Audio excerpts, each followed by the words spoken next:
Are you ready? Stand by.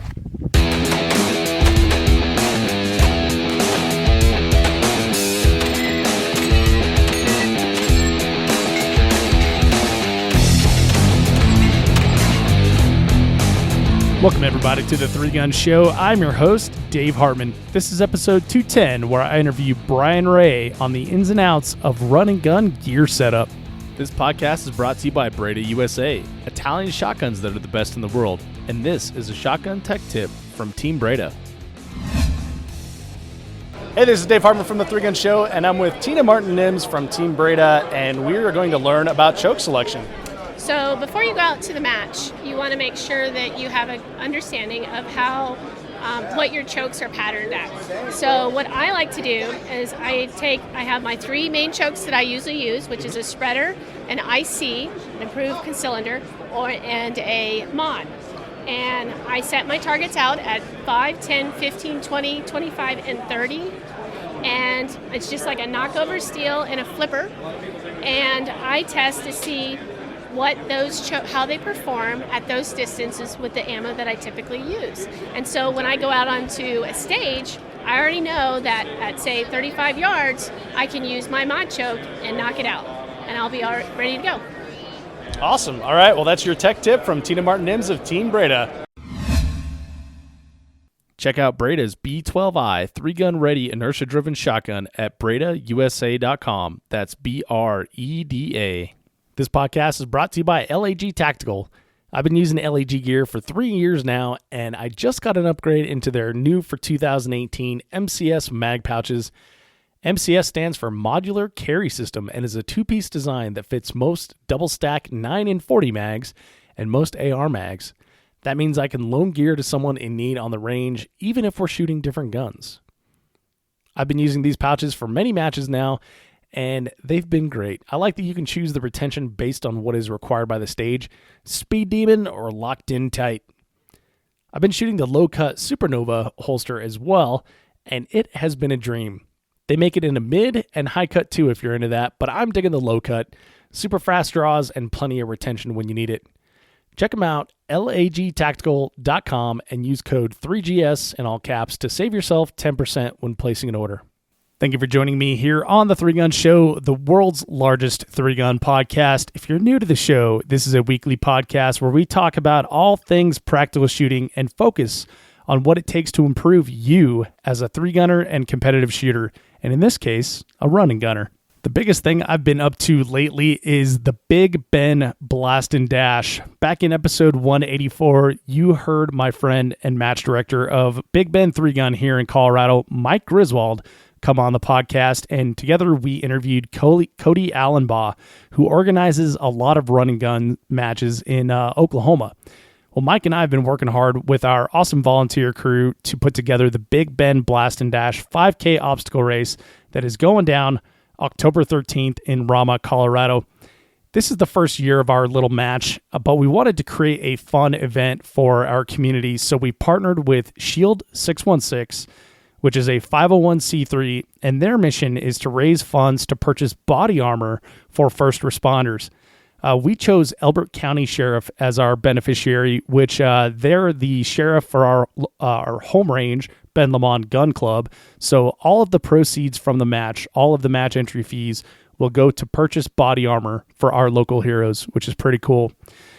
We also reached out to some of our friends in the industry, and they've come out in a big way. I'll have a complete list shortly, but so far, Rocky Mountain Targets, Eggleston Munitions, and LAG Tactical have donated cool gear to our prize table, and Vortex Optics has stepped up as our title sponsor. You still have time to sign up and train, and there's a link in the show notes at 3gunshow.com/episode 210 if you want to come and run it with us. Putting on this new match has brought out a ton of questions from our regular 3-gun crowd, and the biggest question is, how do I carry my gear?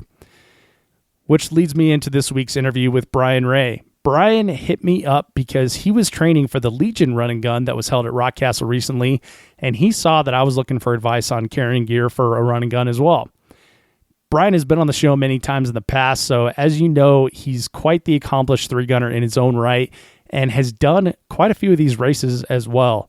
He's tried out many different gear solutions and has arrived on what he feels is the best setup for his game.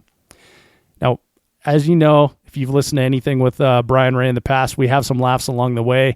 We tell some fun jokes, and we also get into the gear aspect, of course. But Bryan tells one of the coolest stories I've heard of triumph on the range. Really moving stories. So strap on your chest rig and your running shoes and enjoy this one with Bryan Ray. Welcome, everybody, to the Three Gun Show. I am Dave Hartman, your host, and with me tonight is Bryan Ray, and we are going to talk about run and gun, how to set up your gear, and everything associated with it. So, Bryan, thanks for joining me, man. Hey, Dave. Glad to be back. You know, I love your dedication to the craft here. We said we were going to talk about run and gun, and you came loaded up and ready to go. You got full chest gear and everything. Well, I guess it comes from shooting enough three gun. You look at the stage, or in this case, you think about what you're going to do with the live YouTube, and you think, how am I going to be best prepared to most efficiently conquer this? And I figure it saves getting dressed later. Yeah, now you're in your jammies, so you can just go to bed right after this. That's right. Something goes bump in the night, you're ready to rock. Well, it's funny when I first got involved in this and started buying some gear that was outside of the normal three gun gear I already had. You don't want to find out when it's too late that something's going to rub you funny or wear a blister. So I started wearing this thing around the house. I mean, what's better than that? I'm cooking dinner or doing something around the house. And my wife gave me so much flack for that. She's like, you look stupid. Somebody comes over, they're going to think you're crazy. And I go, what's new? Yeah. Well, for those people listening on the replay later, you are wearing a chest rig, and if you stand up just a little bit, I can describe it here. So it's looks like multicam, has 3 rifle mags, 3 pistol mags stacked on the outside of that, and then some sort of big pouch, which I'm assuming has like gummy bears and other assorted snacks in it. Gummy bears, yep. No, this is we'll get into it, but yeah, this is backup and backup and backup ear pro, because you can't shoot if you don't have ears. Yeah. Okay. And also my oh shit, this just broke fix-it kit of some 550 cord, some electric tape, and some zip ties. Oh, no kidding. Yeah, I can MacGyver any buckle or strap or anything that falls apart in the middle of a run and gun that way. I like it. Okay, well, let's we're definitely going to dig into that here, but excuse me, before we do, Bryan, I'm excited to see you because I heard you've been spending a lot of time in the fatal funnel. I am glad to say that I recently recovered from a near-death experience, and I'm much wiser for all those mistakes I made. And I just want to apologize to all the people out there who understand the tactics of one single man assaulting a 5,000 square foot 2-story building full of 28 armed assailants. We would call them cardboard targets in three gun. But, there's some people out there who understand a lot more about that than I do. And for that, I apologize. Yeah. So for those who haven't been paying attention to the internet lately, Bryan Ray put out a GoPro video from first person view. So it's like a head unit, right? Yeah, it's the cheap elastic, exactly like that. Yeah. And I call it the Call of Duty cam because it does. You see nothing but arms and gun and downrange, and I think it provides a really neat point of view. It's just not very good for any feedback on match performance. We always like to watch our match videos to see how we shot, where we lost time, where we saved time, and it doesn't really provide a lot of feedback for that. Yeah, but it's cool. Hey, you got a little partner there with you. Yeah, this is Barrett. This is my young son, Barrett. Hey, Barrett. Hey, guys. So he's got to go to bed. Night, bud. Good night, Barrett. No! Go ahead, Dave. So you shot a match recently. You're shooting. You have a video of you shooting a shoot house, and you're running through, like you said, 28 targets, going super fast. Flinging 2 rounds at everything. And that video that you put up was really cool. I think I checked it out like on the first day, and I'm like, oh, that was awesome. I gave it the thumbs up and the yay, and then went on with my life.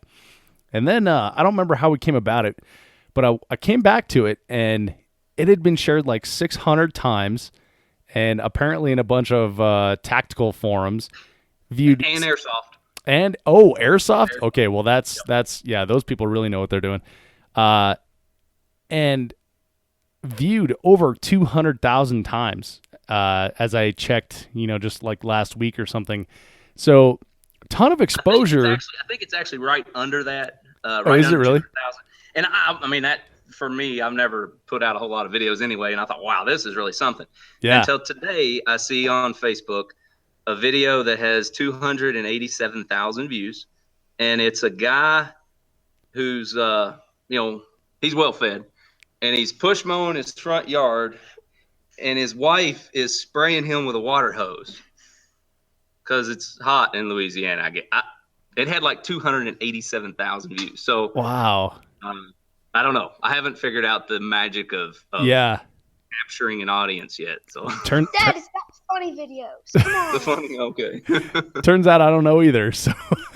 Yeah. But the point I was gonna make there is that you got so much flack from all the people and the armchair quarterbacks about how you were jumping in the doors and you got caught in the fatal funnel and your tactics were wrong, et cetera, et cetera. And it wasn't like they were joking around, like they were serious about it, like this was some sort of training exercise when clearly you were playing a game. Like there was a guy following you with a timer. They did the unload show clear. Because I only play the game, I've never taken any kind of training classes. I just shoot competitively, and I shoot my concealed carry handgun as you would expect to have to shoot a concealed carry handgun, not clearing houses. And because of my limited aspect of all of that, I would have never considered somebody would think that this was anything other than a game. And apparently there's a big population of shooters out there who don't have any knowledge of three guns. So you need to pick up the slack a little there, Dave. Three gun show. But we're doing it here, buddy. They must not have any concept of the game of three gun, and everything to them is training for whatever they're training for. So right. I don't fault them. I can see now how they interpret everything I do is completely wrong because they don't understand that there's a game out there that you can do these things for fun. But it's just different strokes. Yeah. Well, all right then. But it was really, really something reading some of the comments and I guess I should have been dead a long time ago. I've been shooting three gun 10 years, and I've always stood in the position that most readily allows engaging multiple targets without moving my feet. So the cardboard has yet to shoot back. Well, thank goodness for that, and you're still with us, and you're here to educate us tonight. So glad you survived the fatal funnel, Bryan. Thank you. So, all right, man. So let's tee this one up for the audience here. You and I were talking about your fatal funnel issues, and then you somehow got on the Three Gun Show Facebook page, and you saw a video that I had done with Adam Maxwell. Mm-hmm. And you know that I'm going to do a run and gun in Colorado here, so you're like, hey, maybe you want to change some things about that. I don't really agree with the things that Adam said. That video is about, I think it's a year and a half old now. It was at it was at the Vortex match in Crescent, Texas, wasn't it? It was at the Vortex Shooter Source that you and I shot together. So that was 2017, right? Yeah, April 2017. Yeah. And so the video that Adam was describing, he was describing his experience in running the Trekker, which is a little bit of a different game. It's kind of a roundy round motocross style, as many laps as you can do in a set amount of time.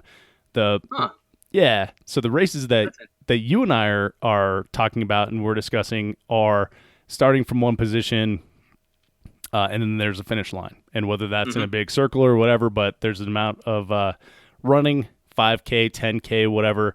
There's stages in the middle. In the match that I'm helping run, we're doing 7 stages. My match is also going to have obstacles. There's going to be 11 or 12 obstacles, which is going to be pretty cool.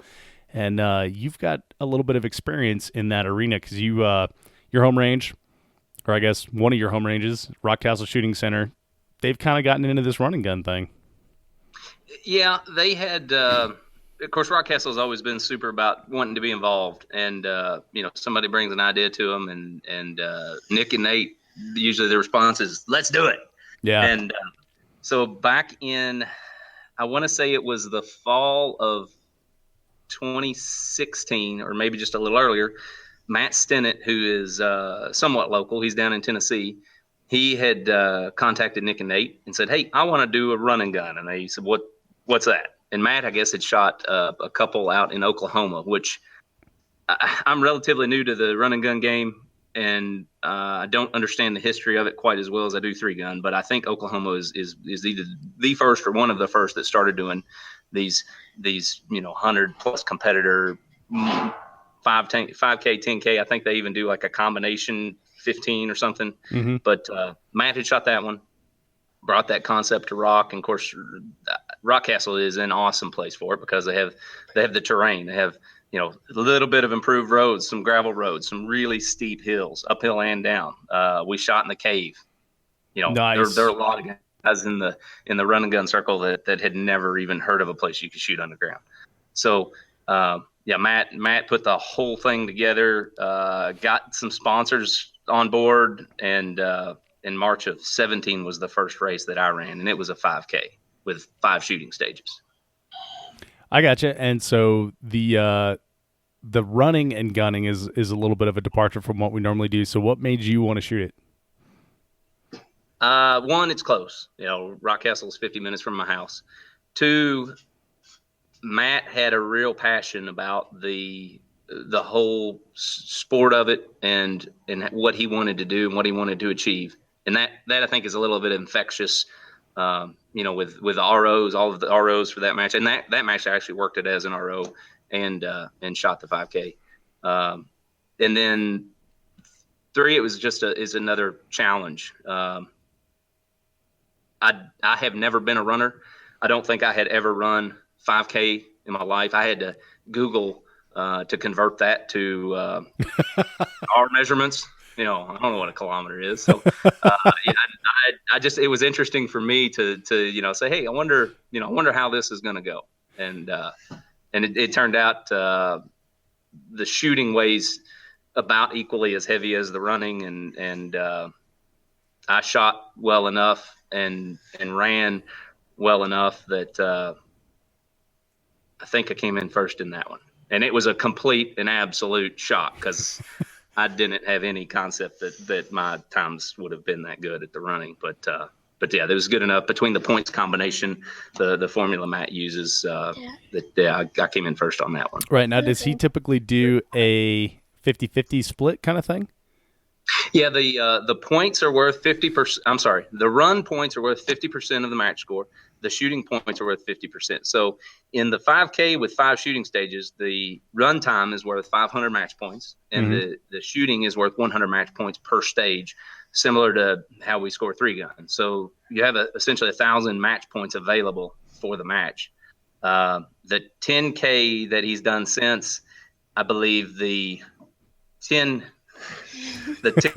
was worth 700 points, and there were 7 shooting stations, so total of 700 shooting points, so 1,400 match points available. Okay, that makes sense. And so did you do well on the run and the shooting portion, or did one of those weight heavier on your personal score to allow you to take home the win? The shooting weighed a lot heavier, with my background in 3-gun, and I'm fairly competitive at it, then I was able to pick up a lot of shooting points. And then the run, I can't remember. I came in around 7th, I think, overall on the run, and I wasn't all that many minutes behind the winner. That played into, of course, you leave, for those who aren't familiar, you can't have squads. So everybody is drawn a start time. and you leave the start point at that start time, your time starts then. If you catch the person who left in front of you, and wait time or the stagger time is usually around 5 minutes. So if you end up catching that person, then you start a wait clock on your stopwatch so that you're not penalized for having to wait for that person to finish shooting that stage before you can shoot that stage and you move on to the next one. And it worked out that match. The guy who left in front of me was he was a considerably better runner, but I was a considerably faster shooter. And every stage, as I was coming into that stage getting ready to shoot, he was still shooting. So I'd start my stopwatch and I'd get a 2-minute break. And if you're only running a mile or 3/4 of a mile at a time, and you stop after 3/4 of a mile and you get a 2-minute break. I mean, that's like a godsend. So yeah, no kidding. The wait time really benefited me on that one, and I think that's part of why my run score was as competitive as it was. Gotcha.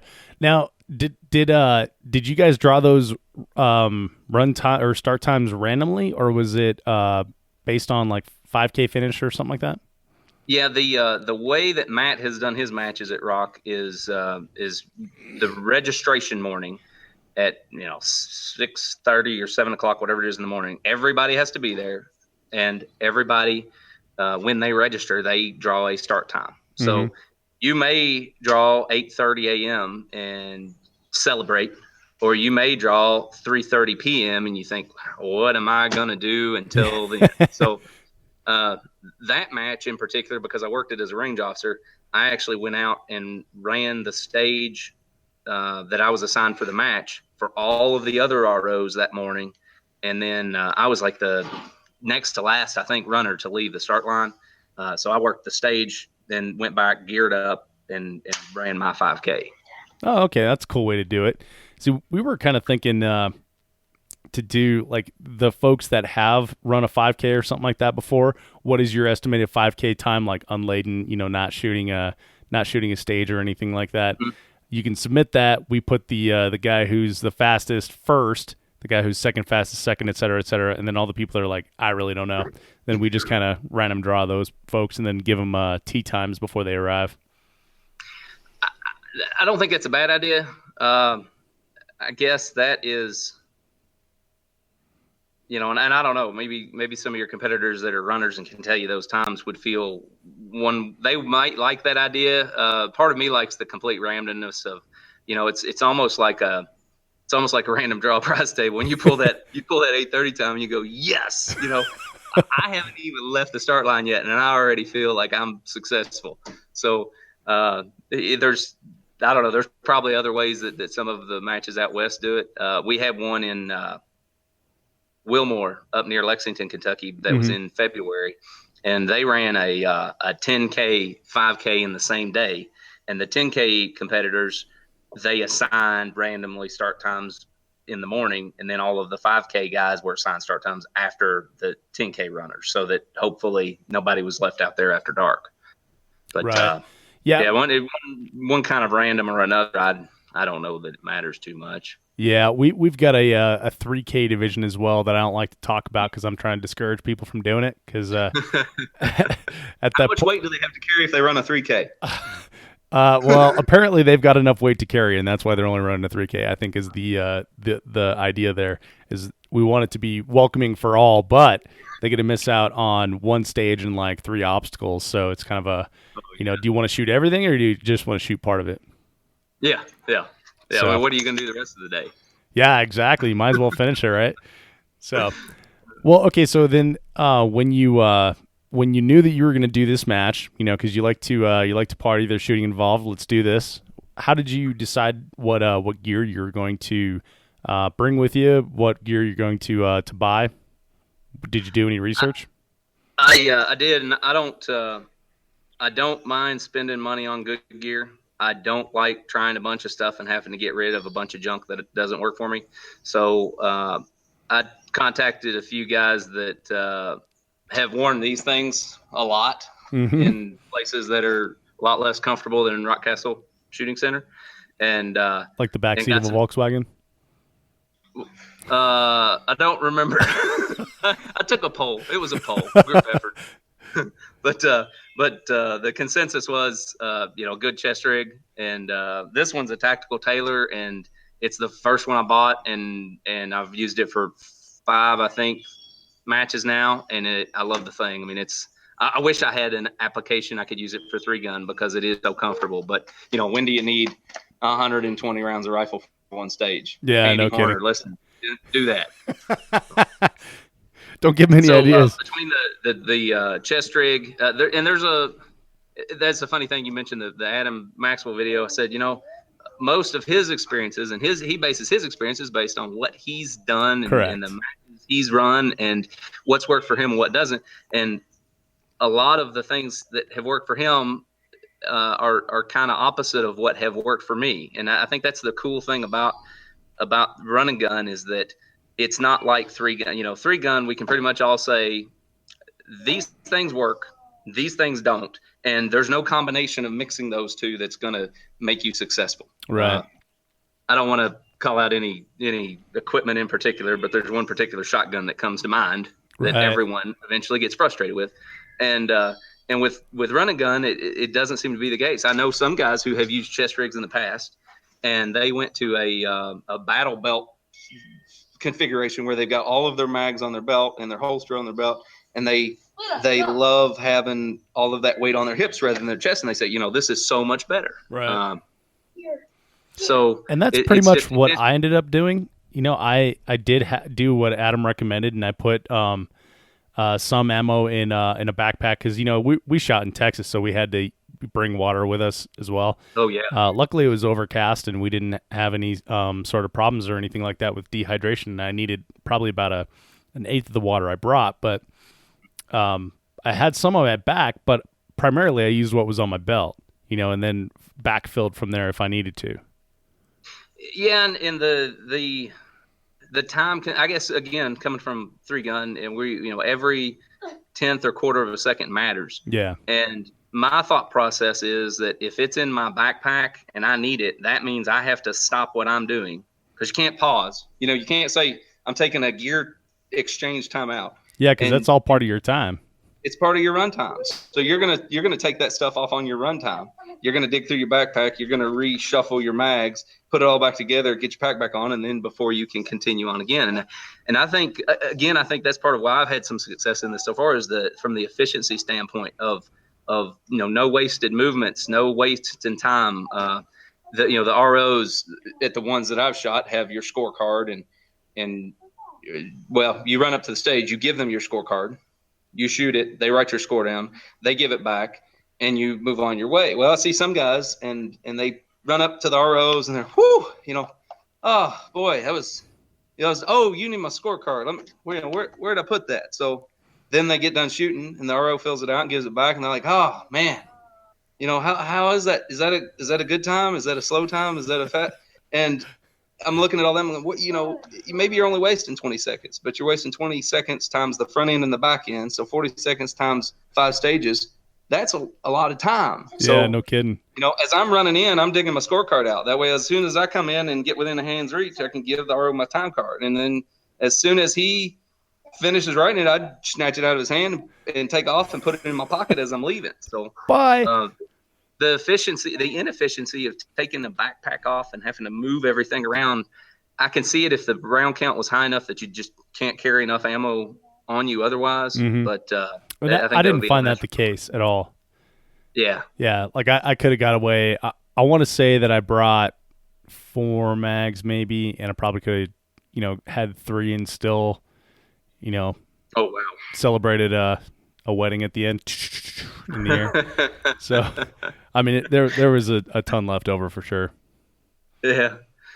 Yeah, that's something that I think, depending on what kind of sports you've shot before, you come into run and gun, and you just look at it and you go, wow, that's, we really didn't shoot a whole lot, did we? But especially the matches around here, a lot of the shooting stages have been really good tests of fundamental marksmanship. Whether it's shoot these targets strong hand and these weak hand, and and then some long distance pistol, or we have one maybe 2 matches where we shot rifle stages from a VTAC barricade. None of the targets were all that far, but especially when you have all this gear on that some of us aren't used to wearing, and you try to use a VTAC board, then it makes everything a little more complicated. Yeah, for sure. All right, so you took a poll of people that have been there, done that. They said go with the chest rig. You picked up the chest rig and then wore it around the house, cooked some bacon. Yep. Got it all worn in. Yeah, nice and stinky, and made sure that that's another thing you think about is making sure that nothing falls out of it when you're moving. So I live out in the country. I do have neighbors. They all know I'm a little bit crazy anyway. So I'd run up and down the road with it on, and make sure nothing's rubbing me or chafing or hurting. Don't lose anything out of it, and so far it's worked out really well. And any interesting conversations with the neighbors after that? No, because they kind of look at me funny, and as I'm running by, I'm like, can't stop, don't have time to talk. So they just leave me alone. Well, let's go hang out in the basement for a while until Ray's done doing what he's doing. America. Yeah, exactly. That's a great thing about being in Kentucky, though, is that's probably normal behavior, right? Sure. Yeah. Here in Colorado, man, you walk around with one rifle in the office, and all of a sudden you're getting calls the next day. Yeah, I can imagine. Yeah. Well, okay. So then, how did it work out? Did you like what you after the first race? Did you like what you used? Did you change anything? Yeah. The first one, I wore a regular old leather belt. I didn't want to wear my regular competition belt because of the fear of it coming apart and me having to worry about getting my belt back on. So I wore the regular everyday leather belt, it's a gun belt, so it's stiff. Put my Safariland ALS locking holster on it, and then I think I just wore pistol mags, no rifle mag on my belt. It allowed the gear to move around a little bit just because it is narrower than a competition belt. So after that one, I talked to another couple guys who have a lot of experience with nylon gear, and one of them recommended a Voland belt, which that's this one. Yeah, and it looks nice and tactical. Yeah, it does. It's as comfortable as a Blade Tech. It doesn't work great for 3-gun because it does have a buckle in the front. I could put it on backwards, but I don't know that I'm flexible enough to buckle it. So I just use it for things other than shotgun matches. But it's set up a little bit better where it keeps everything more stable. So I think that's the only thing really I've changed. Okay. Now, does that have like an inner outer belt set up? It does. It's got a just like your regular competition belt, an inner and an outer, and then it does have molly loops on the outside, so you can actually feed the fasteners through the belt itself rather than just sliding them on. Okay. And doesn't hurt when you're running? Doesn't rub your hips wrong or anything? Mm-mm. No, I haven't had any issue with it. I guess I've shot competition enough wearing a regular competition belt. I got like permanent bruises down here. So yeah, it's comfortable. I don't have any problems at all with it. Gotcha. Yeah. The rifle's the different thing. So you're going to need a sling because you're carrying the rifle so far, and you think I'll just put a sling on and I'll carry the rifle. Well, I ran some test runs in the basement on a treadmill. And couldn't figure out a way that the thing just wouldn't dang near beat me to death. You think, all right, I'm going to put it on my back so I can really truck, and then it beats you. So You think, well, I'm going to really tighten the sling up so it doesn't bounce around, and now you can't breathe. So I'm going to run it in the front and try to tighten it up, and you can't breathe. And I'm going to, I've went through everything. I still don't know what's great. I see some of these biathlon slings that I think are probably pretty comfortable, but especially when you think about obstacles or low anything or having to get on and off something, I can see a lot of problems with that of having to get out of that, and then that kind of sling looks so bulky when you're not using it as a sling. Yeah, like when you're shooting. Right. Yeah. So I've kind of just went to got my rifle because I came prepared. Nice. I kind of just went to slinging it across my chest, a little bit loose, and I actually just use my hands because I'm not moving that fast. I mean, you're not sprinting at 90% of your maximum speed from stage to stage. So I just kind of use my hands to keep the rifle still and keep it from beating me, and it works okay. That's kind of the only thing I'm just not happy with yet. Right. Now, so I pause for a second here. I'm going to grab my backpack I used. So I use just a normal, this is just like a backpacker's day pack kind of thing. This part on the back here, sorry for those that are listening, this part on the back here is like padded, but there's like this thin hard plastic on the inside, and you can bend it, but it gives just enough protection that like a charging handle or a scope knob doesn't stab you in the back. And Nice. so I had that thing on with again my mags on the outside and some stuff on the inside. So with the rifle slung over my back, I was able to run. And I mean, the only time you knew it was back there is when the muzzle device whacks you in the head. But yeah. but other than that, there was no problem at all.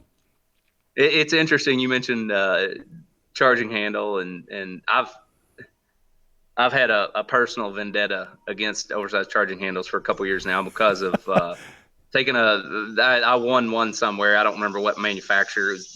It was big. It was fat, and I got a bunch of woods behind my house. So one day I'm like, I'm gonna just take my rifle for a hike, and carried that one with oversized charging handle.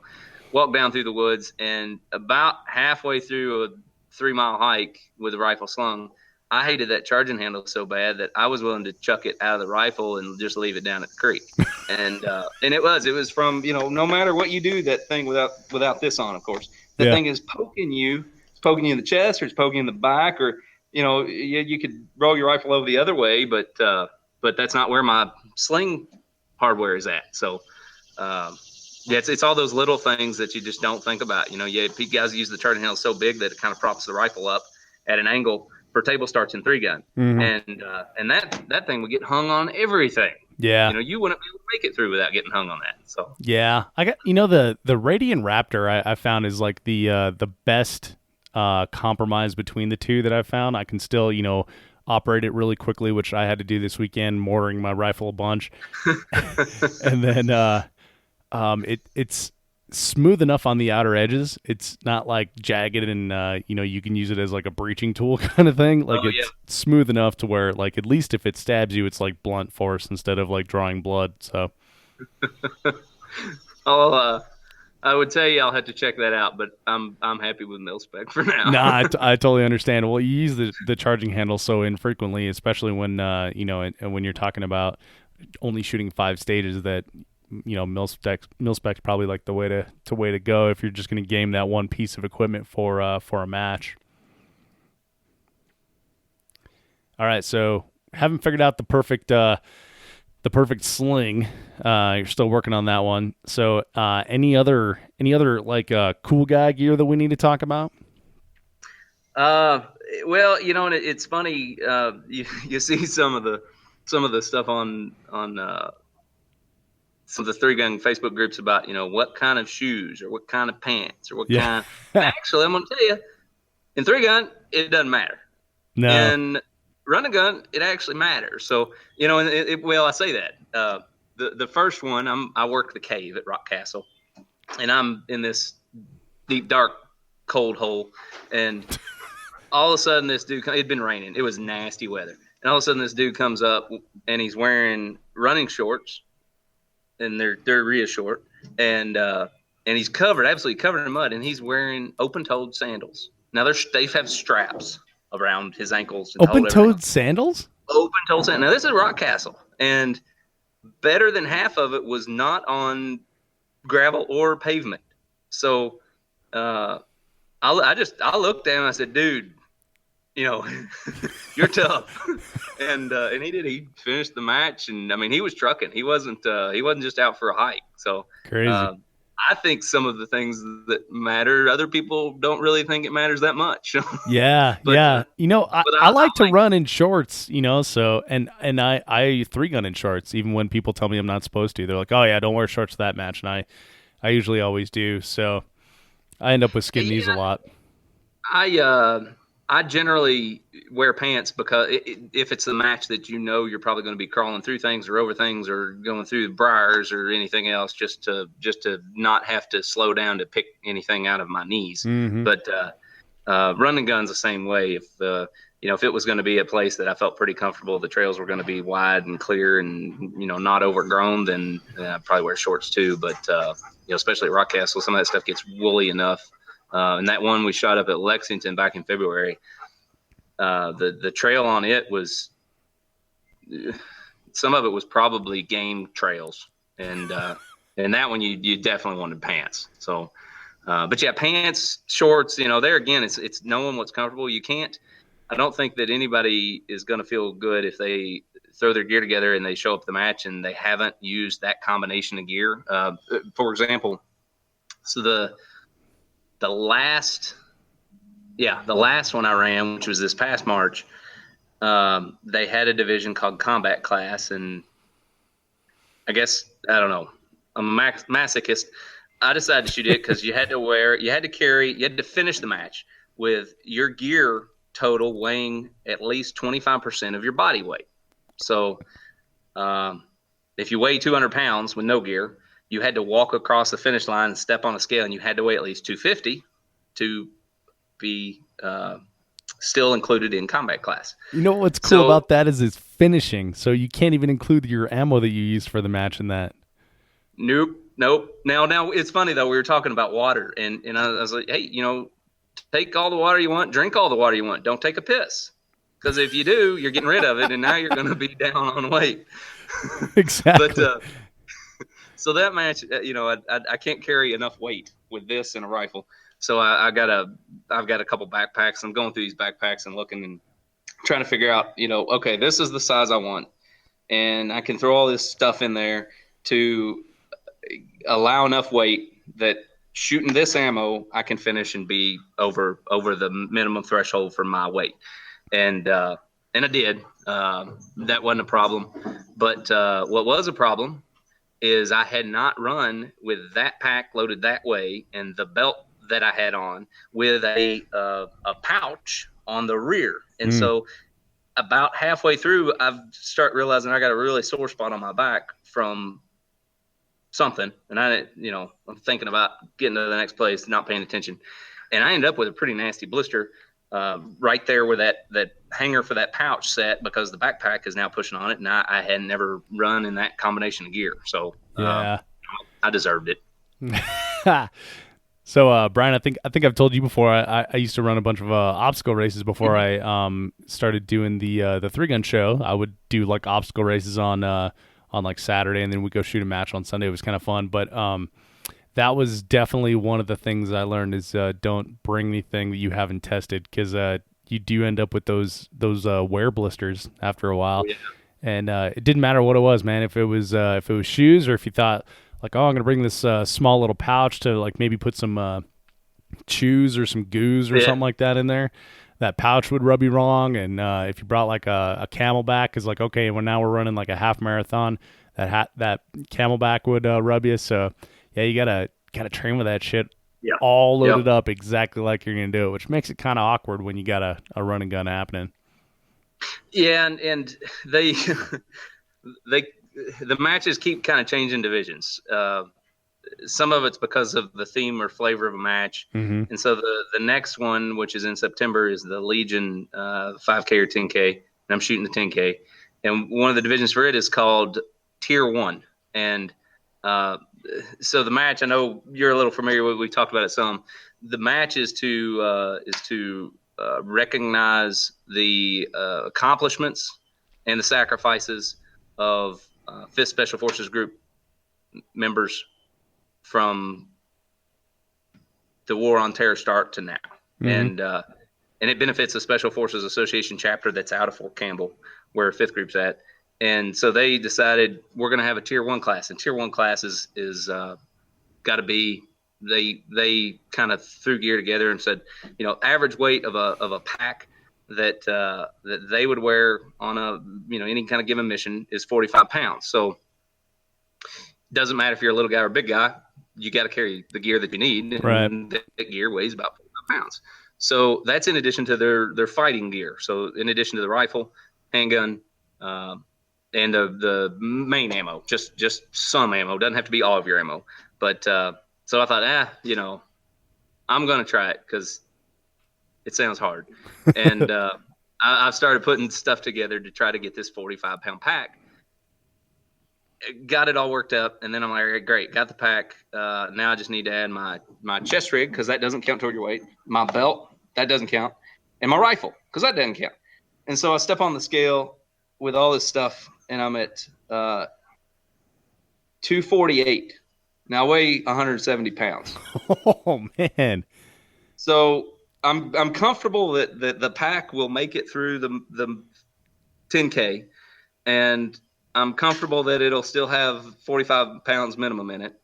And that what's to do next? Well, next we got to try and make sure that nothing's going to hurt or rub wrong. And so tonight before the podcast, I had a little time, and there goes Bryan Ray trucking up and down the road again in the neighborhood with fully loaded pack, chest rig, belt, handgun, rifle. And I did a mile and a quarter, and it wasn't that bad. Of course, the pace. I'm looking at my device, tracking my pace, and I'm like, my God, this is so slow. Yeah. And I'm thinking, what should it be? I don't have any idea. Yeah. I'm gonna have to talk to some of the guys that that have done it before to say, hey, what's your road time for a mile with this much crap? So, but the test went well. I don't think I have any blisters. I guess I'll know tomorrow for sure. And and everything felt like it carried pretty well. So, I've got 2 months to make any adjustments that I need to keep from hopefully killing myself before the match. Nice. Yeah. One of the, that reminds me of like what, your question of what should it be. One of the guys that's going to be running our race has been, sending me, updates of like his 5K time. And, he's telling me like, I'm almost under 30. I'm shooting for an under 30 finish at the match, which is in October. And I was thinking like, man, under 30 for a 5K is pretty legit, just like, being a normal person, right? Unless like running 5Ks or 10Ks is your thing. Now, if you throw ammo on that, under 30 is like pretty legit. Oh, yeah. You throw 11 obstacles in there, and that's damn near unattainable. You throw 11 obstacles, 7 stages. I don't know if 30 is a legit number. Well, I'll tell you the fastest 5K time that I can recall at Rockcastle with 5 stages, and there are some obstacles, but not as many as you're talking. Mm-hmm. Has been in like the high 40 minutes. Yeah, that's kind of about what I thought too. And we've got some real athletes that have been in these matches. So, and it kind of coming back around to training. I am certainly a novice runner and really a novice at the run and gun concept too, other than I'm smart enough to listen to people with good advice. And it seems to me that instead of training to run 10K, go out and run 10K, it's a lot better to train to go out and run 3K and take a 2-minute break and run 3 more K and take a 2-minute break. Cause that's what we're doing. We're training for the match that we're going to. We're not going to run 10K and record that time and then go shoot 5 3-gun stages and record those times. We're going to run a little while, anywhere from 1K to 3, and we're going to stop and we're going to shoot. And then we're going to run some more and we're going to stop and we're going to shoot. So I know that's probably the running and stopping and shooting and running and stopping and shooting is probably really difficult for most people to do that.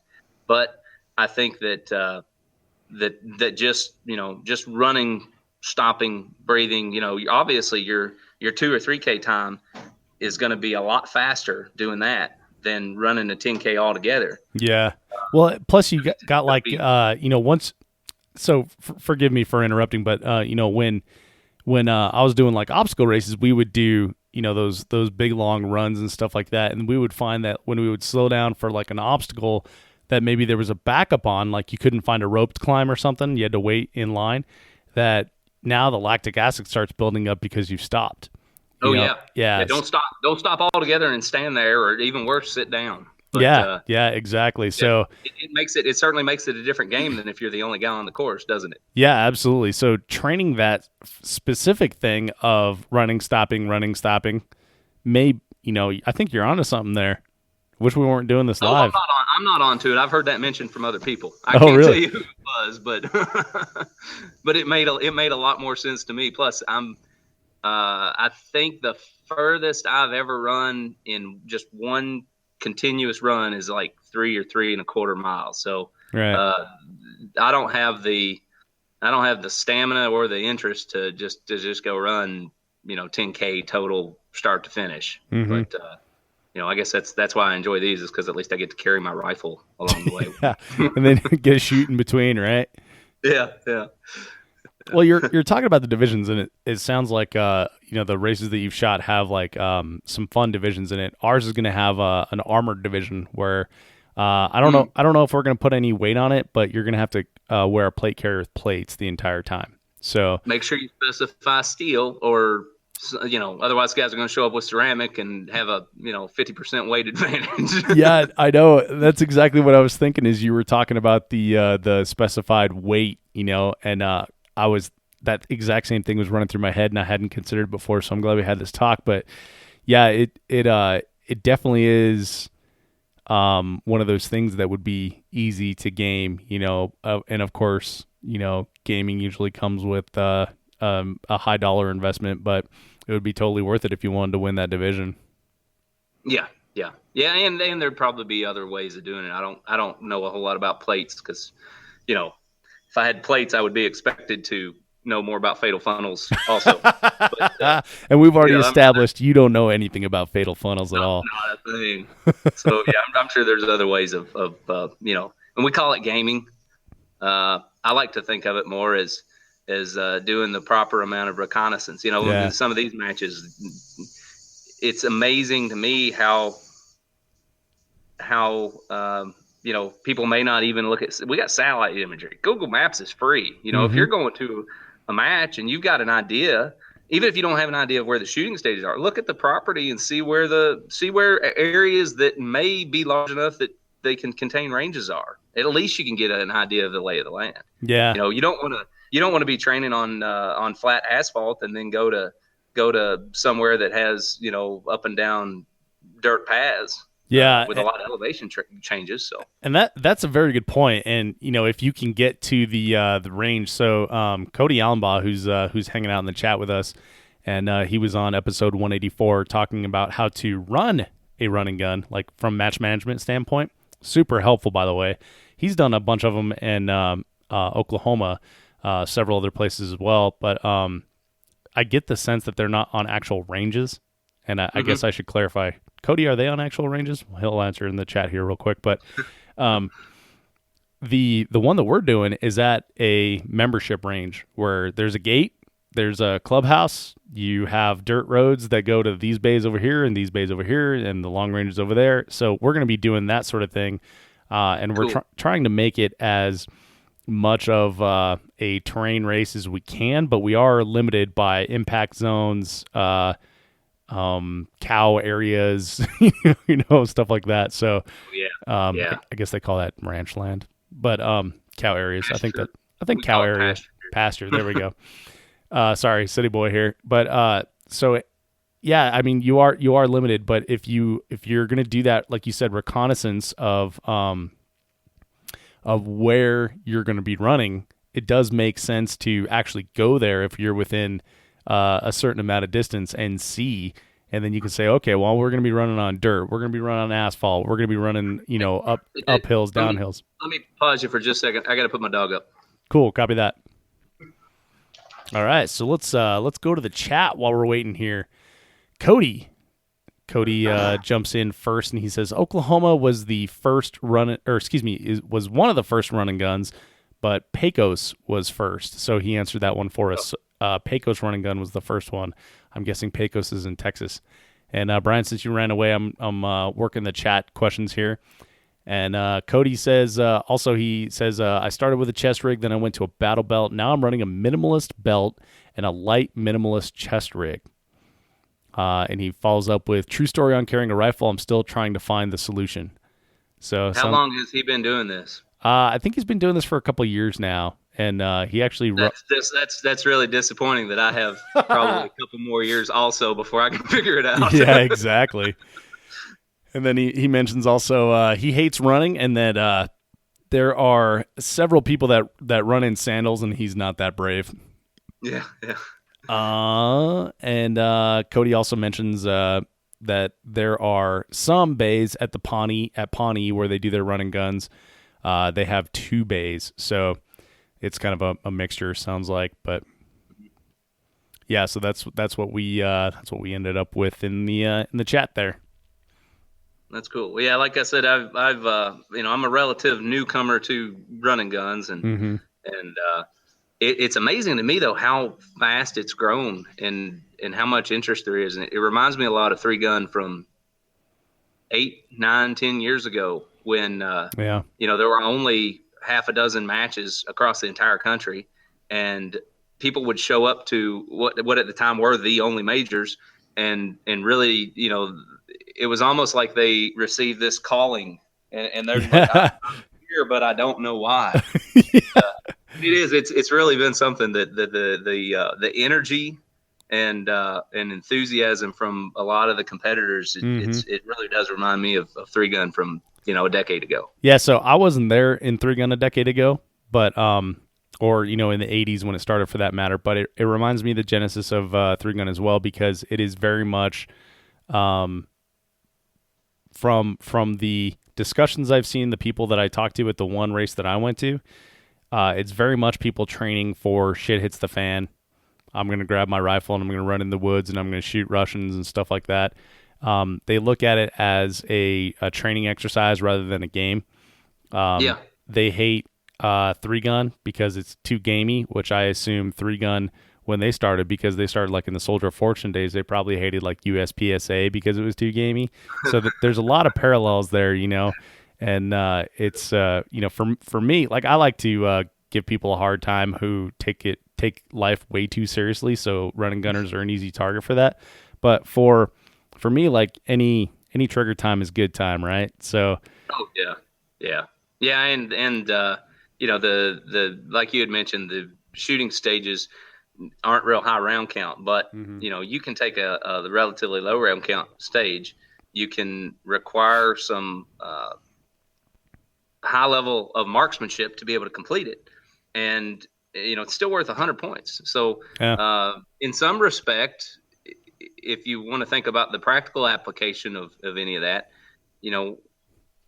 one target can be worth just as much as if there are multiple out there, because it only takes one target to neutralize you, if you're thinking about, again, from kind of practical standpoint. So I think there are some crossovers between this and like you're talking, the preppers, or just the prepared. Yeah. So but I haven't seen, at least, that most of the, or very many even, of the people that show up to these matches are getting ready for anything. I mean, they're just people who want to be better with their firearms. They want to be better at carrying enough gear to be able to handle situations that might need it. Mm-hmm. Yeah, and I like the physical fitness aspect of it. Like I mentioned before, I used to run a bunch of obstacle races, and this is kind of melding the two loves together, which is really, really exciting. So we were talking about divisions. So we're considering running just basically open division. So whatever you want to strap on your rifle and carry with you, you can do that, as well as your pistol. That kind of gets all the folks that are running like slide ride dots and complain that they don't have a home in TAC Ops or limited division, and 3-gun gives them like an ability to shoot it as well as the conundrum. And I say gaming, but it's also a strategy. Considering a strategy of, do I want to carry something that's heavy and has a dot on it, or do I want to go light with like my Glock 19 carry pistol or something like that? So what divisions do you run into as far as gear divisions go? The matches I've been in, we'll call it standard division, light fighter, I think is what one of the matches called it. And there's no weight restrictions. There's no requirements to do anything other than carry what you feel like you need. And most of those don't have equipment rules, other than, you couldn't show up with your phased plasma rifle 40 megawatt range, but your rifle's got a red dot on both sides and a magnified on the top. Shoot it. They don't care. Cool. 190 millimeter magazines with a red dot on your handgun. Shoot it. They don't care. So it's more about just the ability, the shooter's ability, than the gear. Right. And of course, the weight divisions, they have their own restrictions, not usually on gear. I don't think I've seen any yet that have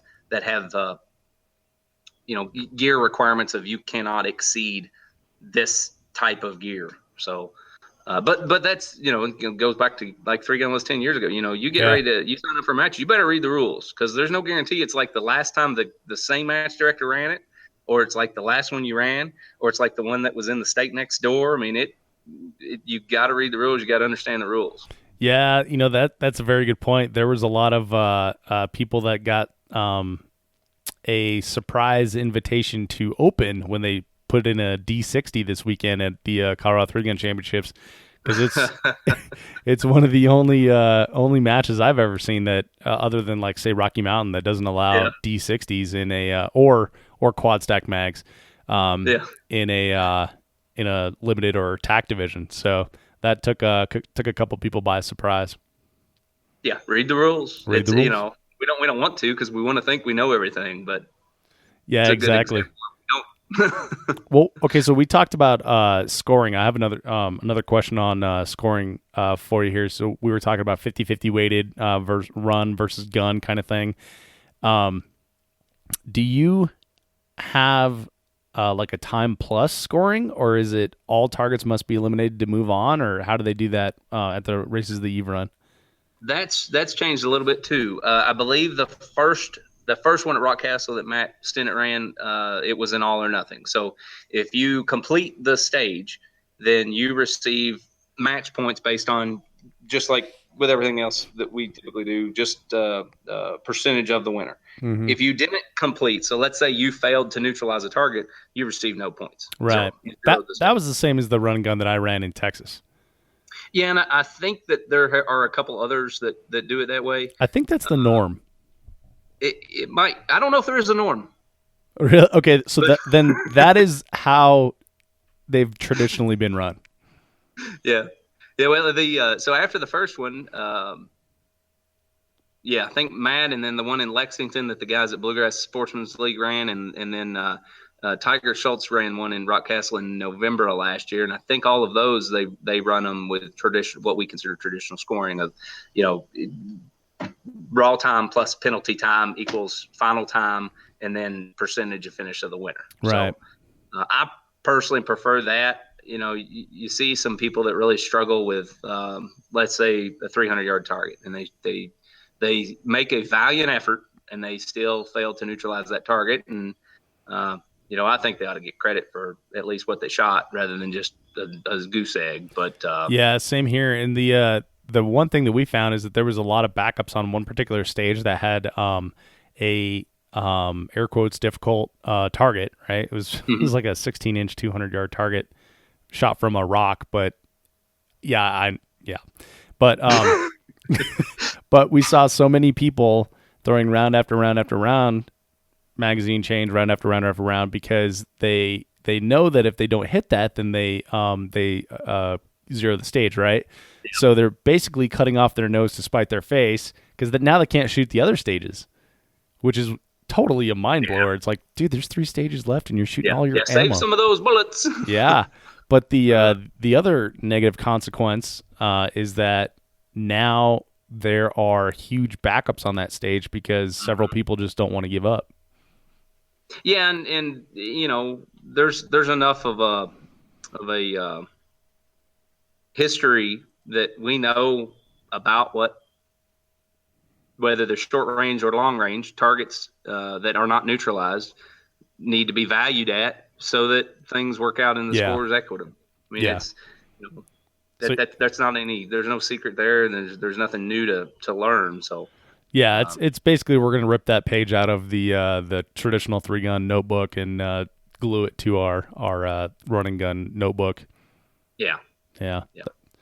Cool. Well, while we're talking about that, Cody chimed in and he says, all or nothing scoring has been the norm, but it is becoming more rare. And I think probably for the same reasons we were talking about, people are finding probably due to competitor protests. Yeah, it's a little bit flawed. All right, man. So let's talk about motivation real quick. So if you haven't ever done a race or an obstacle race or something where endurance is required and intense mental focus to actually just get you to the finish, something like this can be a little bit intimidating. Yeah. And I don't remember the exact words. I'm sure Matt said it better than I'm going to, but I can remember him in an online discussion.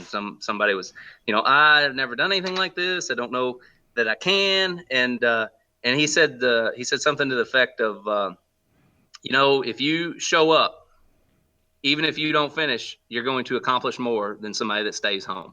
Yep. And I think that kind of symbolizes the whole idea of what these matches are about. You may not be competitive to win it, and you may have an idea that you might come in last, but if you get out and you do it, then you've still accomplished something in just completing it. So and then the competitors are so encouraging. Rockcastle is an awesome place to have them because the start line and the finish line is right there at the tiki bar. Right. So perfect. The person, they're watching the clock and they get the go signal. And when they take off, everybody that has either already finished their run and has gotten back and they're sitting there trying to relax and rest, or the people that are still waiting because their start time's later than now, they're all sitting out there and somebody takes off and starts heading, just getting out started, and the crowd that's assembled there erupts and cheers and claps and it's that encouragement of them. And then the same thing happens when the person comes back through and they're crossing the finish line. Everybody cheers. So it's the same individual scores as everything else. Yeah. But I think that there's a lot of sense of you're not necessarily competing against that guy or that guy or that guy. You're competing against yourself. So if you do your best and you fall in where you are in the order, then what more could you ask for? Yeah, no kidding. And that for me, that's the way like Spartan races were. Tough Mudders are a different thing because it's like a team thing. So you're there to get your team through it, help them up obstacles and stuff like that. Spartan is definitely an individual thing, but it was almost like like a 4-hour meditation.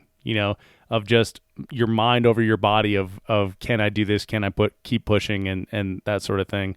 But it is.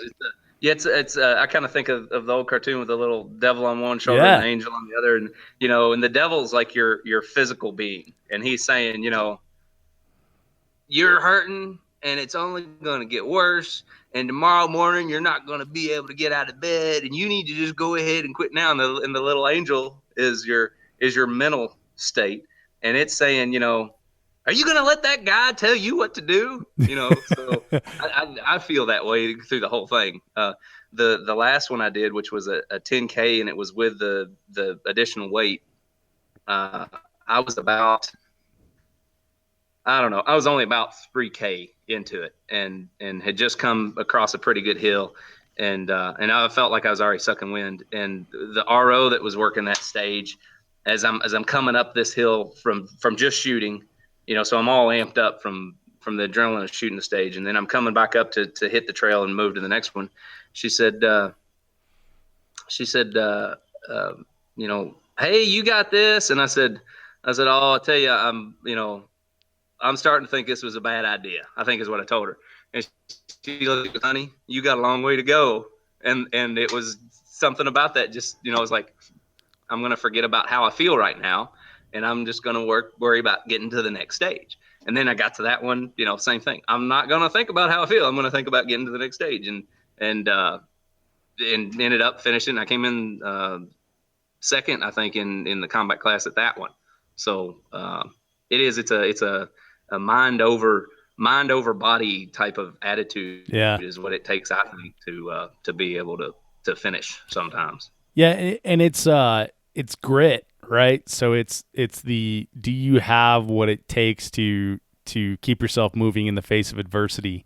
And this is a sport, it's a game, it's something you're going to pay $100 for and go do on a Saturday, and then on Sunday you're going to go to lunch with the family, back to your normal life and everything. But it teaches you a lesson that you can overcome things, that you are the type of person that does do these things, that you are the person that can persevere.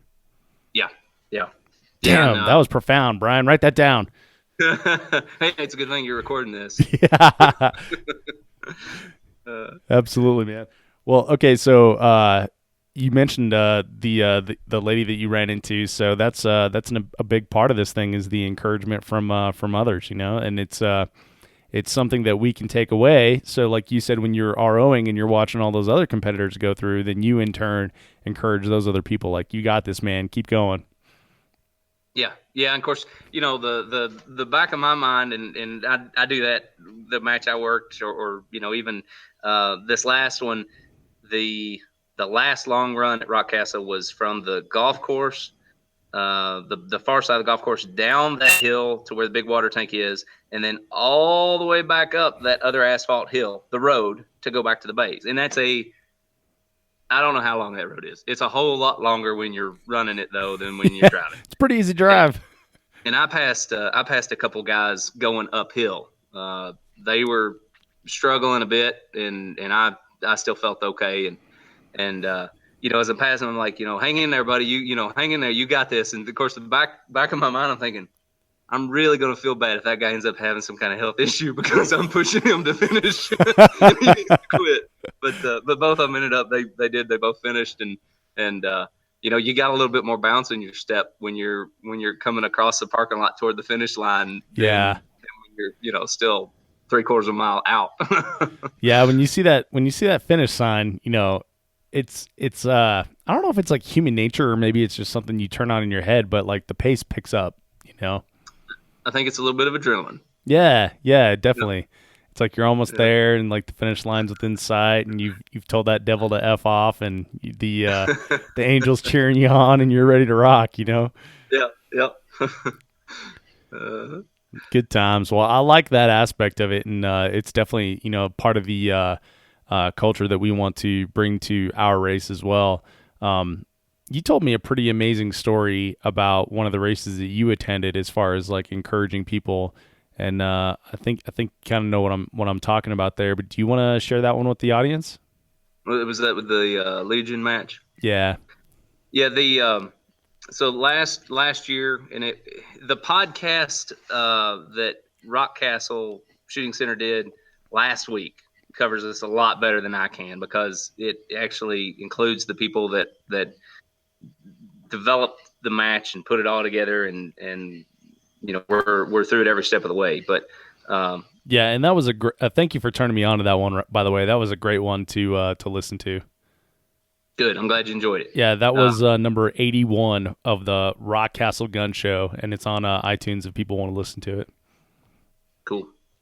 But so sometime I think it was early summer of last year, there were a few guys out of Campbell that got a hold of Matt Stennett. They knew he had run a match before, a successful run and gun, and said, "Hey, we want to put one on, and we want it to benefit the Special Forces Association." I think it's Chapter 38, which is the one out of Campbell, and we want to incorporate stages into the match that are actually based on actual events from fifth group deployments.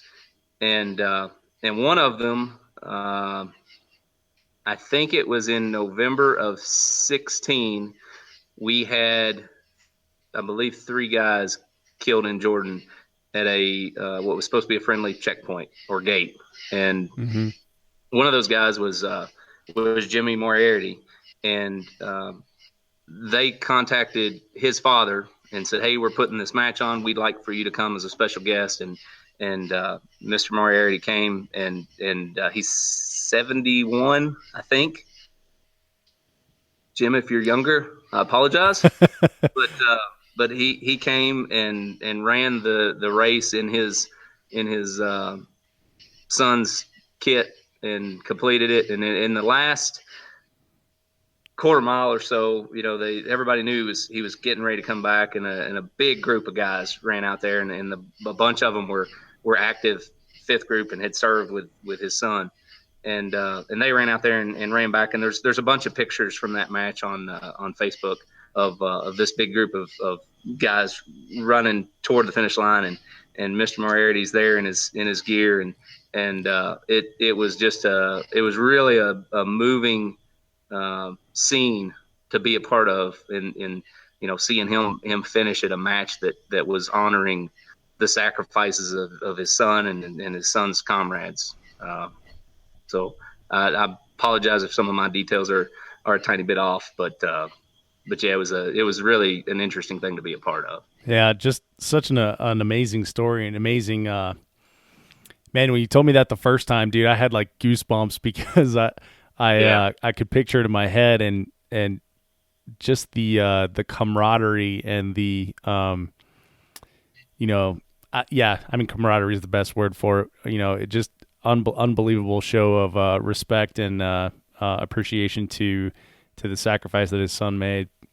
Yeah, and the stage of each of the stages represented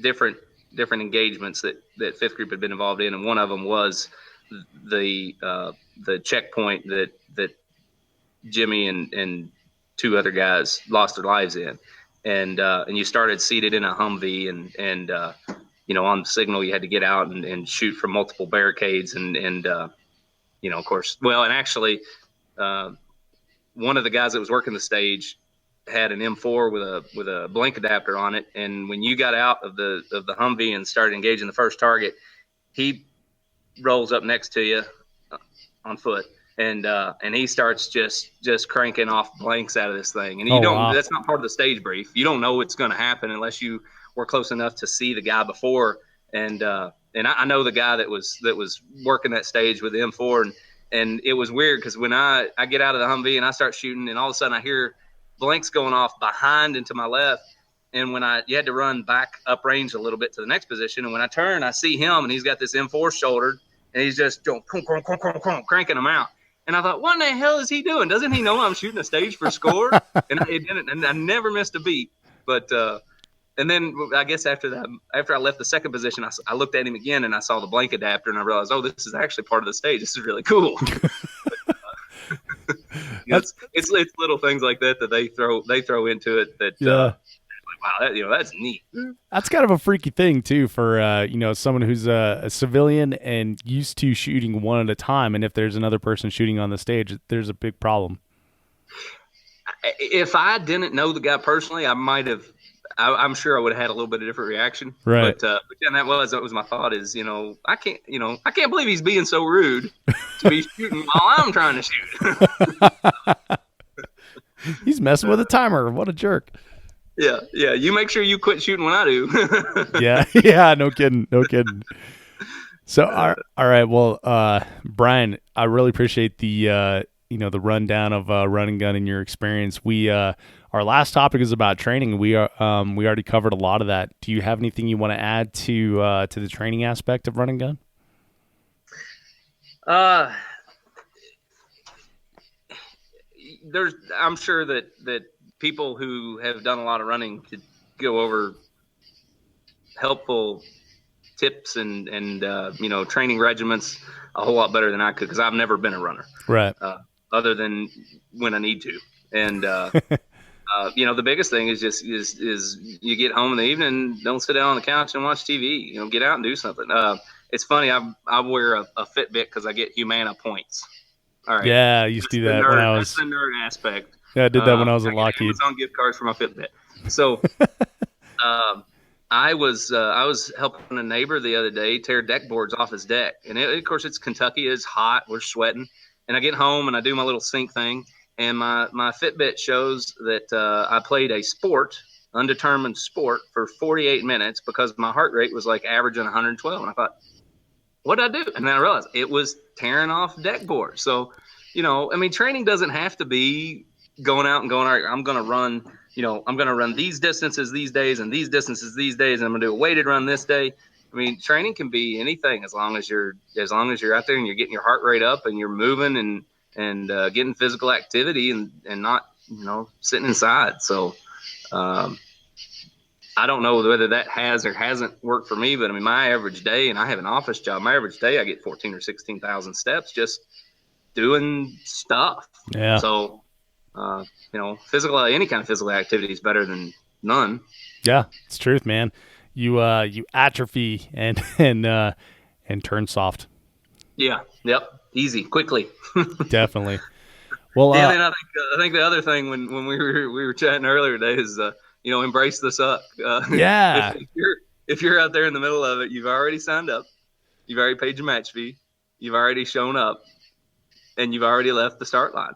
So, are you going to think about, at that point, are you going to think about, man, why did I do this? Or this is stupid, or I'm stupid for doing this? Or are you going to think, man, this really sucks, but it's going to be a cool story to tell somebody someday. I say that because the quote you said is, I apparently have a bit of natural ability to embrace the suck. Yeah. Yeah, I love that. I've tried to instill that on my kids also. It kind of comes back to the little physical guy on one side and the little mental guy on the other. And, if you're committed to it, just, do it and get it done and talk about how bad it was later. But, yeah, while you're in the middle of it, just bear down and finish. Yeah. I was never happy about anything I quit. It's always those accomplishments that you finish, that you complete, that provide that satisfaction. Yeah. Yep. I agree completely. Yeah. So and maybe you don't finish as high as you think you should have, but you earned your score. So. Right. And it's shooting. It's an event. It's fun. It's supposed to be. I think. I think within some of the other shooting sports, that concept has been lost on some individuals. Yeah, for sure. But yeah, we do this for fun. So, I always tell people, and especially back when there were other opportunities within Three Gun that appeared to be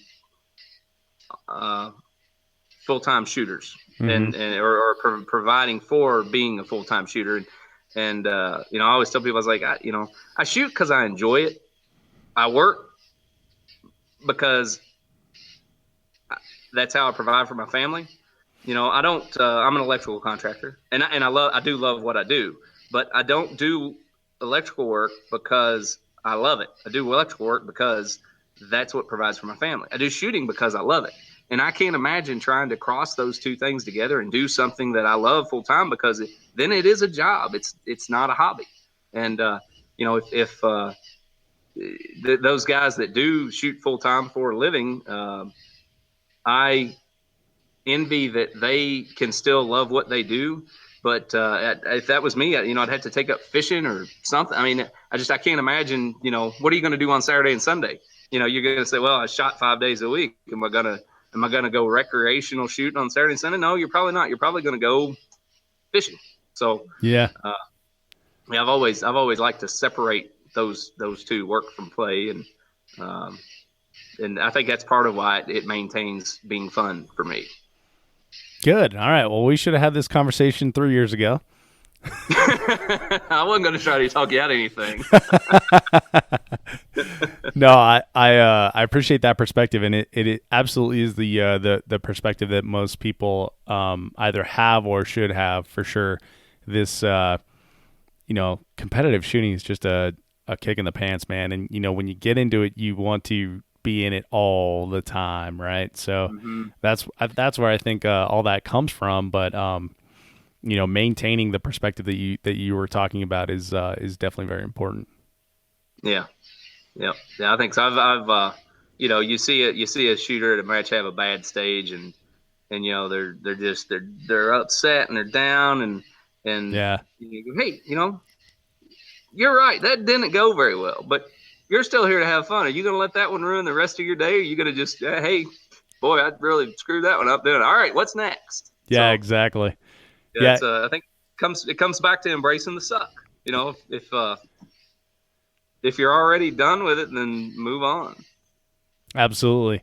All right, Brian. So let's go to the rest of the questions in the chat here. So Herc North joined us, and I actually know Herc, and he does live north of me right now, which is interesting. So he says, just RO the Burris Optics team challenge. Cows had to be chased off the shooting area more than once.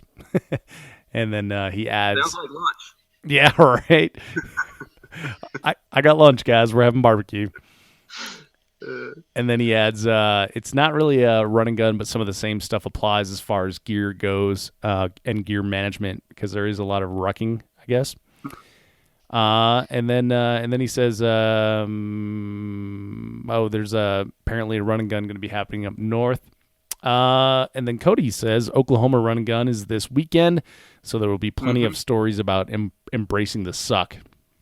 I can't imagine. I've been to Tulsa a few times and shot 3-gun, and I can't imagine going to Oklahoma in July to run a 10K or a 20K, because I think they do the thing there where you run it once, you drop all your gear, you change your gear, and you run it right again. And yeah.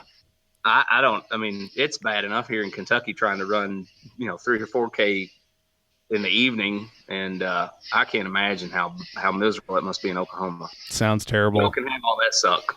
Yeah. Cody also adds, just wait until we have sanctioned run and gun versus outlaw run and gun. You hush your mouth, Cody. Hush your mouth. We've been there. We've done that. Yeah, that's right. And then Cody also says, you really want to throw a curve at people, PCC and run and gun, which I actually think that might be a fun concept. You have one gun, PCC. Well, the issue there would be that you can't stretch your legs with actual rifle targets. Yeah. But the Legion match coming up in September, the Tier 1 division, you carry anything you want. So, I guess if you wanted to carry a crew serve weapon and the crew to go with it, you could. But Sweet. They specifically said that you have to carry a handgun, but you can also take a PCC with you and use the PCC on any handgun target or rifle target you want. Yeah. Well, so when Adam had his Trekker the last time, I think it was the winter Trekker, they tried to get me to go to it, but it was winter in Minnesota, and that sounds about as terrible as summer in Oklahoma. Almost. But they did the same thing. They're like, okay, well, we have all these PCC dudes, and they want to run PCC now because it's the hot shit. So they said, cool, every target is rifle, or every rifle target or every pistol target is also engageable with your PCC. So that became the thing, was PCC won by a mile, because you only had one gun to deal with, and the problem was managing all those magazines. Yeah, I can see that. But you think about using 33 round Glock mags, and that doesn't sound that bad. But... Well, I guess the way you shoot, maybe. I don't know. It seems like there's something wrong in the universe when you're just carrying a 9mm long gun. Yeah. Instead of a rifle that's actually firing a rifle cartridge. Yeah. So, of course, I shoot .223, and I know there's a lot of guys out there right now making fun of me for that because they shoot .308. So. Exactly. Rifle caliber rifle is what I like to call it. Yeah. But the playing devil's advocate on that one, if you're in an area that you want to do a running gun, but you're limited as far as like bays go. Oh, like yeah. Maybe you only have bays. Maybe you only have 50 yard, 70 yard, 100 yard bays. Then that might be a creative option. Yeah, and I think that's one of those that a good match director would look at. And you start putting 2-minute targets out at 50 yards. I'm sorry, 2-inch, 4-minute targets at 50 yards. 2-minute would be a little bit, or 2-minute would be a little bit optimistic, I think. But you can do a lot with a 50-yard bay and 2-inch targets. Yeah, for sure. Definitely. All right. Eric Gaskins says, I've heard stories about inaccurate distances at run and gun. What advice do you have for a match director about making sure a 5K is a 5K? All right. A 5K only matters whether it's a 5K or not if you are trying to maintain some kind of consistency from people who actually run a set distance. Yeah. If you're running from A to B and it's about 5K, does it matter if it's 4.6 or 5.7? Now I know where Eric's coming from. Tiger had a match at Rockcastle last November. Veterans. It was on Veterans Day weekend, and real fun match. Well, it was labeled a 6K. That's how it was advertised. It ended up being, I think, an 8K, because you're obviously not going to cut new paths when you have these existing paths you can use. Right. And then in February, the one at Bluegrass at Wilmore, Kentucky, was labeled as a 5K and a 10K, and the 10K ended up being about 12K. So again, it's only an extra mile. I can see that there probably is a little bit more a little bit of pride for a match director in saying I having a 10K, and by golly, it was spot on for 10.0K. Yeah, but I don't see that pride. We are dealing with a metric system, and I don't understand it. Well, so whether I'm running 8K or 12K, I don't care. when you're talking about simplicity's sake, just imagine laying that out, right? So, especially when you're talking about natural terrain. So what we did is we figured out our run via Google Maps, right? You can just drop the pin and then connect the pins, and then it creates it. Well, those pins are straight, and you're going to run in curves. So, it's going to be a little different. We drove it with a truck, and it was way different. So it's I understand like that, and you're absolutely right, Brian, in the effect that a 5K only matters if it's a 5K if you're doing a 5K. But this is a run and gun. It's completely different. I don't see any benefit to that. Also, Spartan races, they say it's about 5 miles. It's about about 10 miles, and it's about 13 miles. And the about 5 miles several times have been 7 miles. When that's getting a little extensive. Yeah, but Spartan races are obstacle races, and their thing is that it's a mental game. So part of that mental game is screwing with you that, like, okay, your body feels, I've been training for 5 miles, so I've been running 5 miles. My body feels like I've run 5 miles, but I haven't seen the finish line, and the about 12-mile race that we ran was well over 13 miles, and that was up to 11,280 feet in Breckenridge. So that one was a little rough when you're running around the backside and you're like, man, there's got to be a finish line inside here somewhere. And that was also a Spartan with obstacles? Oh, yeah. With that kind of elevation? Yeah, there's 25 obstacles in that one. 25, wow. 20, 28, I don't remember. It was a while ago, but yeah, it was rough. It was fun, but I don't know. I consider that part of the deal. Yeah. It's one of the, it's kind of like complaining about the rain. Boy, I sure wish it wasn't raining. We're outside. deal with what you're given. Everybody wants to complain about the weather, but no one wants to sacrifice a virgin. Okay. Yep.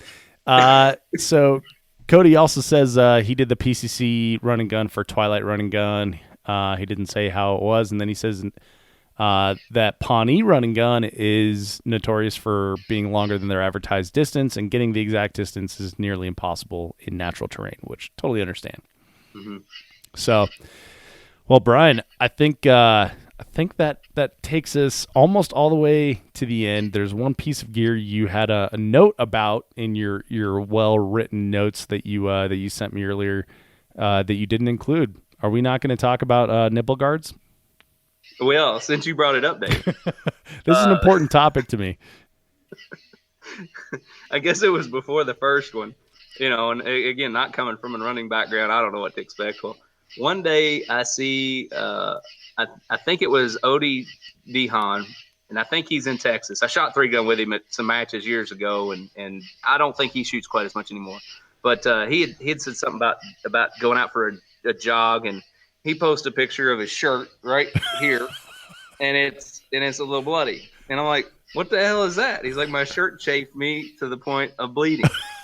Well, we're all trying to figure out. Of course, again, this is new to Kentucky, so all the local guys that are deciding we're going to do this 5K, we're all trying to figure out, gear. We're talking about, well, what about this? What about this?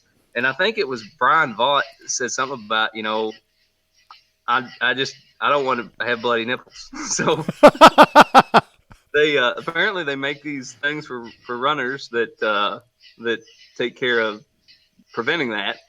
I haven't worn them. I haven't tried them, and the 12K was the furthest one I have done, and so far everything's intact. So I don't need them, but they're out there if that's a problem for any of you. All right, well, we'll include a link in the show notes where you can pick up your own. Hey, Dave, that's what you need. You need that 3-Gun Show logo. Yeah, 3-Gun Show nipple guards. That'd be great. All right. Well, when we're all done here, we're going to turn off Safe Search, and we'll Google that and see what they look like. Good luck. Yeah, right. Well, yeah. So Brian, man, this has been a lot of fun, dude. Of talking about your gear setup as compared to other people, but I feel like remiss because I saw it, so I don't, or I think I know, but your rifle, anything specific about that? I see a lot of guys going super lightweight rifles. Yours looks like a typical.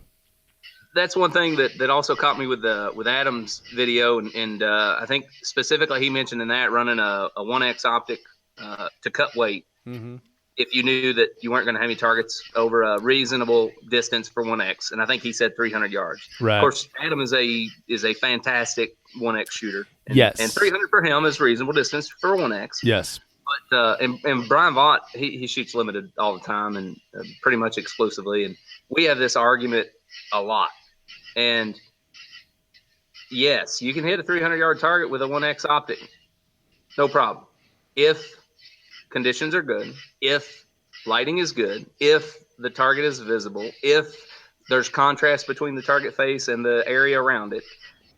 And for all of those reasons, especially when you don't have divisions and you can run a magnified without being grouped in a certain, group of other shooters, why would you run a 1X?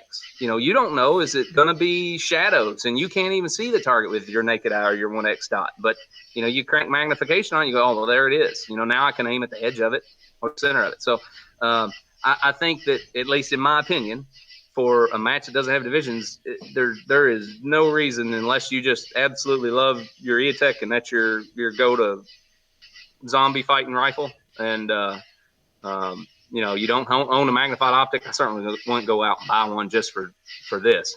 But otherwise, I don't see any reason to run a non-magnified. The weight is negligible. You're carrying so much other ammo and gear, and if it's hot, you're going to be carrying water and a couple of snack bars and all this stuff. What's an extra 8 ounces or even a pound on your rifle Mm-hmm. for the benefit of having that magnification when that target is sitting back in the shadows just a little bit. Yeah, that's a good point, especially when you consider that's 50% of your score. Well, so you brought up ammo.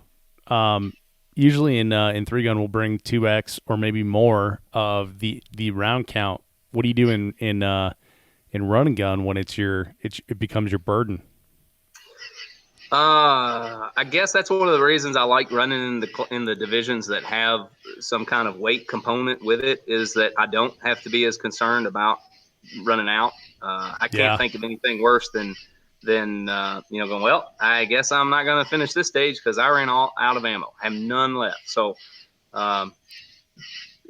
with that, I don't have to worry about it. I'll bring a little over 2 times what the round count is, and then I'll throw some more in my backpack just to make weight. But running one that doesn't have a weight division, where you're just this is what I need to finish, and I'm not taking anything else. I think that's again the benefit of a chest rig. You're looking at here's 120 rounds of rifle mag. Yeah, 3 40-round mags. How much faster am I going to be able to run with only 80 rounds? Not, negligibly faster. So go ahead and take your extra mag and know that you're not going to run out. Right. Well, and so you're your chest rig carries 3 40-round mags. It's not covered on the top. It's got a little bungee, Mhm. but the pockets are deep enough that unless I was falling down a hill, I don't Right. think that they Right. haven't yet. And then you have an incidentals pouch off to the side as well. Right? Yes. So what's in that pouch? It's getting dark and I'm outside, but I've got a little 550 cord, and I mean a little. It's like, I don't know, 7 feet. I've got like 4 zip ties. I've got a roll of electrical tape, and that will fix anything, including a boot. So your sole comes off your boot. Between the zip ties, the paracord, and the tape, you can get the sole back on your boot and finish the race. Because Nice. I hate the idea of being out there and going, well, I guess I'm going to have to quit, and somebody's going to have to come get me. I've got extra earplugs because you can't shoot if you lose one. Some guys run with muffs, and it drives me nuts. And I also, just the way my face is made, I can't shoot a long gun with muffs. So extra earplugs, and then because we have a cave at Rockcastle, I Got carry a a flashlight. headlamp. And because 1 is none and 2 is 1 and whatever that saying is, I carry extra batteries, and that's it. So I don't carry a lot of junk that I don't need, but I've read before. I've never done a lot of camping or a lot of backpacking. Done a little, and I've read before that unless something has more than one use, you shouldn't waste your time carrying it. Yeah. So I've kind of kept with that same theme with a lot of this stuff. I've done a lot of backpacking, and I do that same thing. And the other thing I do is when I get home, I'll take out all the stuff that I had in my pack, and I'll put it on the ground, laid out. 2 different piles. One pile is the stuff that I used, and one pile is stuff that I didn't use. That's an awesome idea. Yeah. Do you ever do anything like that with your running gun gear? I think I've used everything I've taken. Well, no, I take that back. I've used the electrical tape. I have not yet used the zip ties or the paracord, but especially considering no more than either one of those things weigh, and as versatile as they are, a sling break-in is probably one of the biggest concerns I have. I hate to think about being 3K into a 10K and my sling hardware breaks, and now I'm stuck carrying my rifle either in this hand or this hand for the rest of the run. Right. So, at least with some 550 cord and some zip ties, I could make a sling if I need to. Actually, one of the matches, they had a super light or feather light or something division, and they weighed you when you left, and then when you got back, assuming you completed all the courses of fire, and you had at least 1 round of pistol ammo and 1 round of rifle ammo left, they weighed you again, and the minimum weight won that division, irregardless of time or score. And Jeff Cramblett won it. And right now we're talking rifle, pistol, all of the gear. I think his total weight was like 8.5 pounds. Oh, wow. That is super light. He came back with like 2 rounds of ammo. I mean, he was at the bare minimum, but he took stuff off of his rifle he didn't need because just to save 2 ounces here, 3 ounces here, and I think he carried of course a plastic frame 9mm with I don't remember if he had like 95 grain bullets or something, but I mean it was unreal to try to figure out how he got to such a light weight. Of course, he shot a I don't remember if he shot like an RMR or a Vortex Viper or something. I mean, one of the miniature red dot sights on his rifle. Oh, yeah. It's a whole lot lighter than anything else out there. Yeah. Awesome. Well, Bryan, man, this has been a ton of fun, dude. You said that you're outside, so we hear like howler monkeys or something in the background. Those are cicadas. They're the they're the state bird, I think. The other thing is now that the sun's gone down, and you're still wearing your chest rig, you're only lit by the light of the laptop. You're going to enjoy this one when you look back later because you look like you're in a bunker somewhere. You're sending out like a one last message before it hits the fan. So can you do me a favor and just say the chair is against the wall? The chair is against the wall. Jean has a long mustache. That's awesome. That's awesome. All right, for anyone not getting that one, you need to brush up on your 80s cinema. 80s? Yeah. What movie are you quoting? Red Dawn. Oh, well, see, now I'm going back a little further to The Longest Day. Oh, that was With in The John Longest Day Wayne. too, wasn't it? Yeah. Yep. Oh, I forgot about that. Yep. Okay, Yeah, I need to brush up on my Hollywood cinema. langueur. That's a good point, man. All right, Bryan. Anything you want to add to the advice that you've given to us as far as gear and training goes and running gun? Yeah, just kind of like I mentioned earlier when we were talking about me watching the video with Adam. Everybody's got a different way of doing things, and finding out what works for each individual is by far the most important thing. Don't chase something just because somebody says, hey, this is what you need. You have to have this to do it. There's a lot of options out there, and some of them are relatively inexpensive. I mean, you could get a cheap backpack from Walmart and throw everything you want in there and finish the whole race. So getting out there and just trying it, seeing what works, seeing what doesn't, and getting off the couch and competing is the biggest part of it. Hell yeah, I love it, Bryan. That's a great way to end the show. Thanks for spending your evening with me, your post race cool down, standing here and talking to us on the 3-Gun Show about Run and Gun, dude. I appreciate you. Hey, no problem, Dave. It's a good thing you don't have smell-o-vision though, because it's Kentucky. It's dark now. It's probably still about 88 degrees, and it is a very wet heat. Oh, good. Thanks, Bryan. Take care, man. All right, thanks, Dave. Hey, before you take off, make sure to head on over to 3gunshow.com/episode 210 for links to things that we discussed in the podcast, including the Vortex Optics Big Ben Blast and Dash 5K. This podcast is brought to you by Armalite. The original Armalite rifles put the AR in AR-15. The rifles themselves come with 1-8 twist barrels, match barrels, 18-inch or 13.5-inch with a 15-inch or 12.5-inch handguard, Timney trigger, Luth AR stock, adjustable gas system, tunable comp, a patented tunable comp.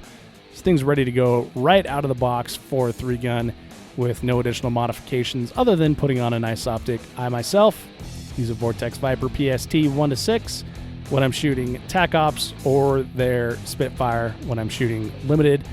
Check them out at armalite.com.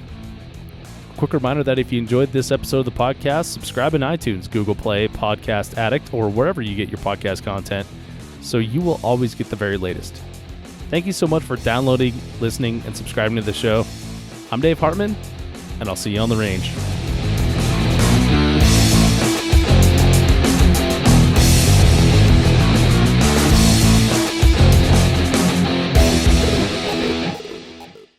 If you are finished, unload, show clear.